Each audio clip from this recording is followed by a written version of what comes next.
এক জায়গায় সব ঢেলে নিয়ে দিতে সুবিধা হবে সবাইকে। চালগুলো পুরো সলা সলা থাকে, আমরা তো তবু একটুখানি নরম করি না, ওদের ভাতগুলো বেশ সুন্দর একদম ঝরঝর ঝরঝর করছে। সব প্যাকেটে তাই আছে ভাত। আর এই দেখো ডাল, এটা হচ্ছে ডাল, এর মধ্যে ঢেলে নিই, সব এক জায়গায় ঢাললে দিতে সুবিধা হয় এই আর কি। আর শরীরটা না কালকে থেকে একটু খারাপ, বৃষ্টিতে একটু ভিজে গেছিলাম, তারপর থেকে একটু জ্বর মতো লাগছে, আর মাথার যন্ত্রণা করছে। আর এই যে আলু সিদ্ধ, আলু সিদ্ধ, আর এটা হচ্ছে ফুলকপি আলুর তরকারি। এ গোবিন্দ, এখানে পেঁয়াজ আছে।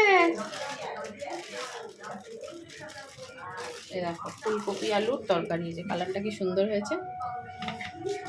আর ডিমটা অমলেট করতে দিয়ে দিয়েছি, আমি এদিকে ভাতগুলো বাড়তে পারবো। তো চলো তাড়াতাড়ি খেতে দিয়ে দিই।